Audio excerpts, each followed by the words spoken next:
Hello friends, welcome to teachers empire. आज की इस वीडियो लेक्चर में मैं फिर से डिस्कस करूंगा उत्तराखंड एलटी और लेक्चरर के एग्ज़ाम के पर्सपेक्टिव से कुछ इंपॉर्टेंट एमसीक्यू को। जो पूरी वीडियो रहेगी वो आपका लेक्चरर सिलेबस पर बेस्ड रहती है। कोई भी ऐसा पॉइंट नहीं होता जो कि आपके एलटी और लेक्चरर से डिफरेंट हो, यानी जो भी पॉइंट आपको यहाँ पे बताए जाएंगे वो आपके लेक्चरर के सिलेबस में अगर प्रिस्क्राइब नहीं है तो वो आपके एलटी के पर्सपेक्टिव से बहुत ही इंपॉर्टेंट हो जाएगा। इसके साथ साथ मैं इस वीडियो में कुछ वो भी पॉइंट डिस्कस करूँगा जो कि यूसेट की तैयारी करने वाले बहुत ही जो स्कॉलर्स हैं उनके लिए काफ़ी हेल्पफुल रहेंगे। तो चलिए मैं शुरुआत करता हूँ। कल हमारा 11 क्वेश्चन तक हमने पूरा कर दिया था। 12 क्वेश्चन जो कि the poem ode to the west wind concludes with the note of, इसका सही आंसर था ऑप्शन नंबर बी, ऑप्टिमिज्म। ये कल हमारा लास्ट क्वेश्चन था। बढ़ता हूँ मैं आज क्वेश्चन नंबर 13 की ओर। क्वेश्चन नंबर 13 आप देख सकते हैं, and we are here as on the darkling plain swept with confuse alarm of the struggle fight. यहाँ पे जो इंपॉर्टेंट लाइन्स हैं, ये इंपॉर्टेंट लाइन है, where ignorant armies are clash by night. ये अक्सर पूछी जाती है।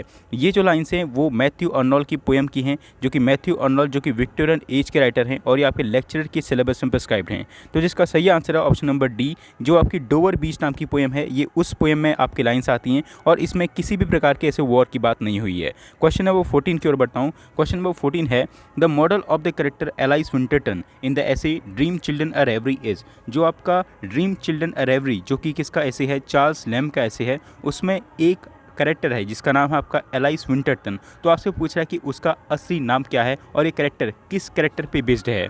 ऑप्शन से आपको दिए गए Annie Simmons, Annie Radcliffe, Mary Lamb और एलाइस सिमंस। इसका सही आंसर है ऑप्शन नंबर डी, यानी एलाइस सिमंस इसका ओरिजिनल नेम है। और ये जो एलाइस विंटरटन है वो किस करेक्टर को दिखा रहा है, एलाइस सिमंस नाम के करेक्टर को दिखा रहा है। चार्ल्स लैम्ब जो कि आपके कौन सी एज के राइटर माने जाते हैं, रोमांटिक एज के राइटर माने जाते हैं। लेकिन अगर आपसे पूछा जाता है कि चार्ल्स लैम्ब कौन सी सेंचुरी से बिलोंग करते हैं, ये आप मुझे कमेंट बॉक्स में बताएंगे कि चार्ल्स लैम्ब कौन सी सेंचुरी से बिलोंग करते हैं। रोमांटिक एज का मतलब आप लोग जानते हैं 1798 से लेके 1798 से लेके 1837 तक आपका रोमांटिक एज मानी जाती है। रोमांटिक एज की अगर बात करूं तो वर्ड्सवर्थ, शैली और कीट्स, ये सभी जो राइटर हैं ये आपके रोमांटिक एज से बिलोंग करते हैं। नेक्स्ट क्वेश्चन आपका, Bunbury is an imaginary character in the play, यानी बनबरी नाम का जो इमेजनरी करेक्टर है वो कौन से प्ले में आपको देखने को मिलता है।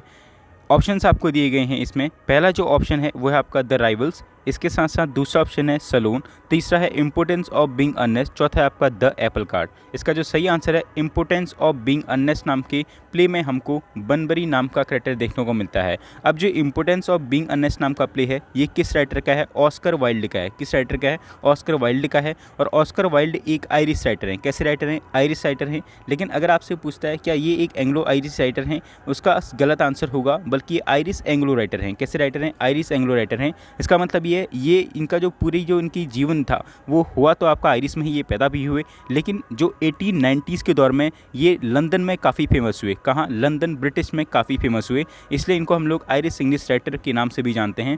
किसको, इम्पोर्टेंस ऑफ बीइंग अननेस्ट, जो कि किसने लिखी थी, ऑस्कर वाइल्ड ने लिखी थी। ठीक है, बढ़ता हूँ मैं नेक्स्ट क्वेश्चन की ओर। ऑस्कर वाइल्ड की अगर बात करूँ तो इन्होंने डोरियन ग्रे नाम का भी इनका एक बहुत ही फेमस वर्क है जिसके लिए इनको फेमस सिटी मिली थी।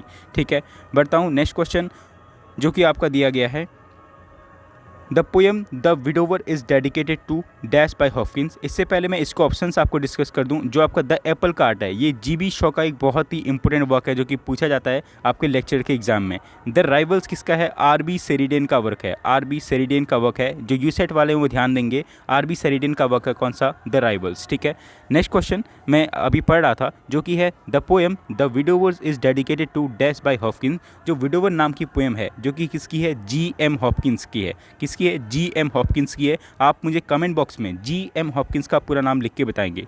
तो ये किसको डेडिकेटेड हो, ऑप्शंस आपको दिए गए हैं। क्या ये मैरी लैम्ब को डेडिकेटेड है, मिस्टर कैवेलियर को डेडिकेटेड है, गॉड्स ग्रैंडियर को, या क्राइस्ट आवर लॉर्ड को डेडिकेटेड है। तो जो आपकी जी.एम. हॉपकिंस की जो पोएम है जिसका नाम आपका द विडोवर, ये किसको डेडिकेटेड है, आपका क्राइस्ट आवर लॉर्ड को डेडिकेटेड है। जी.एम. हॉपकिंस इसलिए भी इंपॉर्टेंट हो जाते हैं क्योंकि इन्होंने एक इंग्लिश लिटरेचर में बहुत ही फेमस टर्म दिया था जिसका नाम आपका स्प्रंग रिदम। स्प्रंग रिदम नाम का जो टर्म है वो किसने दिया था, जी.एम. हॉपकिंस ने दिया था। बढ़ता हूँ नेक्स्ट क्वेश्चन की ओर। नेक्स्ट क्वेश्चन है आपके सामने, Currer Bell is the pseudonym of the famous novelist, यानी जो आपका करल बेल नाम ये किसका सीडोनिम है। ऑप्शंस आपको दिए गए हैं, शार्लोटे ब्रोंटे का, एमिली ब्रोंटे का या मैरी इवांस का या वर्जीनिया वुल्फ का। जो शोर आपको सुनाई दे रहा है उसके लिए मैं माफ़ी चाहूँगा। तो जो करेल बेल है ये आपका शार्लोटे ब्रोंटे का नाम है। किसका नाम है? शार्लोटे ब्रोंटे का नाम है। शार्लोटे ब्रोंटे जो कि जाने जाते हैं अपने किस वर्क के लिए? जेन आयरे वर्क के लिए जाने जाते हैं। और ये जो ब्रोंटे सिस्टर्स थी, कितनी सिस्टर थी? 3 सिस्टर्स थी। उसमें एल्डेस्ट सिस्टर कौन थी? शार्लोटे ब्रोंटे थी, जो कि किसके लिए जाने जाते हैं? जेन आयरे के लिए जाने जाते हैं। जो जेन आयरे है इसका पब्लिकेशन ईयर आपसे अक्सर एग्जाम से पूछा जाता है। तो जेन आयरे का जो पब्लिकेशन ईयर है वो आपका 1847। क्या है? 1847। इसको आप ध्यान रखेंगे। कौन सा? जेन आयरे। किसने लिखा था? शार्लोटे ब्रोंटे ने लिखा था। इसके साथ साथ इनका एक और प्ले है जिसको हम लोग विलेटी नाम से जानते हैं। ये भी इनका फेमस प्ले है। बढ़ता हूँ क्वेश्चन नंबर 18 की ओर। क्वेश्चन नंबर 18 है आपके सामने। The statement beauty is truth and truth is beauty appears the dash stanza of Keats poem. ये जो स्टेंजा है ये कौन सी पोएम का है? Odd on a Grecian earn का है। बहुत ही फेमस लाइन है, beauty is truth and truth is beauty. किसका है? Odd on a Grecian earn का है। इसके साथ साथ odd on a Grecian earn के साथ साथ ओड ऑन इंडोलेंस और ओड ऑन मेलनकली, इसके साथ साथ ओड ऑन साइकी नाम की भी इन्होंने पोएम लिखी थी। ठीक है, तो ये कौन सी स्टेंजा का है? Odd on a Grecian earn में फर्स्ट स्टेंजा में है लाइंस, लास्ट में है, सेकंड में है या थर्ड में है? इसका सही आंसर होगा लास्ट स्टेंजा में आपको लाइंस दी गई हैं। कौन सी? Oh beauty is truth and truth is beauty. ठीक है, अक्सर ये भी पूछा जाता है कि कितने स्टेंजा की ये पोएम है, तो 5 स्टेंजा की ये पोएम है। कौन सी? Ode on a Grecian urn. बढ़ता हूँ नेक्स्ट क्वेश्चन, क्वेश्चन नंबर 19 की ओर। 19 क्वेश्चन आपका, Wessex is an imaginary country in the novels of. Wessex नाम की इमेजनरी कंट्री आपको किसकी नोवेल में देखने को मिलती है? Thomas Hardy, Charles Dickens, George Eliot और सैमुअल बटलर। इसका सही आंसर है आपको जो वेसेक्स नाम की जो इमेजनरी कंट्री देखने को मिलती है थॉमस हार्डी के उसमें देखने को मिलती है। थॉमस हार्डी के नोवेल्स किस पे बेस्ड रहते हैं? वेसेक्स पे बेस्ड रहते हैं। थॉमस हार्डी कौन सी एज के राइटर हैं? विक्टोरियन एज के राइटर हैं। चार्ल्स डिकेंस भी कौन सी एज के राइटर हैं? ये आप मुझे कमेंट बॉक्स में बताएंगे कि चार्ल्स डिकेंस किसके कौन सी एज के राइटर्स हैं। चार्ल्स डिकेंस के बारे में मैंने आपको पिछली वीडियो में भी अपना बताया था। नेक्स्ट क्वेश्चन है 20th question, author of the book marriage of heaven and hell is. इस बुक के ऑथर कौन है? ऑप्शंस आपको दिए गए हैं, J.S. मिल, विलियम ब्लेक, पी.बी. शेली या नन ऑफ द अबव। ये लिंक आप तक जैसे भी पहुंचाओ, ये वीडियो जैसे भी पहुंची हो, आप इसको वीडियो को लाइक करेंगे। जिस हिसाब के आपके लाइक होंगे उसी हिसाब से मैं डेली के डेली इस पर वीडियो बनाऊंगा, ताकि वो भी मेरे लिए भी एक मोटिवेशन फैक्टर का काम करे। आपने साइकोलॉजी पढ़ी हो तो आपने उसमें एक वाक्य सुना होगा, अगर आपने B.Ed करा है, कि जो शिक्षण है वो एक द्विध्रुवीय प्रक्रिया है, और एक साइकोलॉजिस्ट कहते हैं कि वो एक त्रिध्रुवीय प्रक्रिया है, जिसमें आपका अध्यापक, उसकी शिक्षक सहायक सामग्री और तीसरा जो बालक होता है वो डिपेंड करता है। तो यहाँ पे जो तीसरी चीज़ है वो आप हैं, जो कि आप लाइक और कमेंट के माध्यम से इस वीडियो को सपोर्ट देंगे और एक मोटिवेशन बनेंगे टीचर के लिए। Author of the book marriage of hell and hell, ये किसकी बुक है? J.S. मिल की, विलियम ब्लेक की, पी.बी. शेली की या नन ऑफ द अबव। इसका सही आंसर है विलियम ब्लेक ने marriage of heaven and hell नाम की पोएम लिखी थी। विलियम ब्लेक जो कि एक क्या है? प्रिंट मेकर के नाम से भी जान जाते हैं। पोएट एंड प्रिंट मेकर के नाम से हम किसके जानते हैं? विलियम ब्लेक को जानते हैं। विलियम ब्लेक के बारे में आप एक फैक्ट याद रखेंगे जो भी LT की तैयारी कर रहे हैं। पहली बात ये आता है कि मिल्टन नाम का एपिक किसने लिखा था? तो मिल्टन नाम का एपिक किसने लिखा था? विलियम ब्लेक ने लिखा था। इसके साथ साथ द लैम्ब नाम की पोएम किसने लिखी थी? वो भी किसने लिखी थी? विलियम ब्लेक ने लिखी थी। ठीक है, विलियम ब्लेक कौन सी इसके राइटर हैं? कमेंट बॉक्स में आप जरूर बताएंगे कि कौन सी इससे बिलोंग करते हैं। शैली आपको रोमांटिक एज से बिलोंग करते हैं। शैली जो कि ओजामेंडिस के लिए जाने जाते हैं। ओड टू द वेस्टर्न के लिए जाने जाते हैं। पी.बी. शेली, पर्सी बाइसी शेली इनका पूरा नाम है।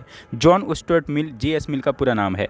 बढ़ता हूँ नेक्स्ट क्वेश्चन। नेक्स्ट क्वेश्चन आपके सामने है, Easter 1916 was published in 1915, 1916, 1917 and 1918। ये बहुत ही कंफ्यूजिंग वाला फैक्ट है कि ईस्टर 1916 वो कब पब्लिश हुई थी। इसका सही आंसर इन ऑप्शंस के हिसाब से 1918 होगा। वैसे आपको 1920 देखने को मिलेगा विकीपीडिया और गूगल्स में।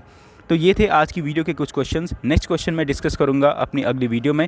आप लाइक का वीडियो को करें, कमेंट बॉक्स में कमेंट करके उन क्वेश्चंस का आंसर जरूर दें जो भी मैंने इस वीडियो में पूछे हैं। नेक्स्ट वीडियो में मैं आपको उन क्वेश्चंस का आंसर जरूर दूंगा। Thanks for watching this video.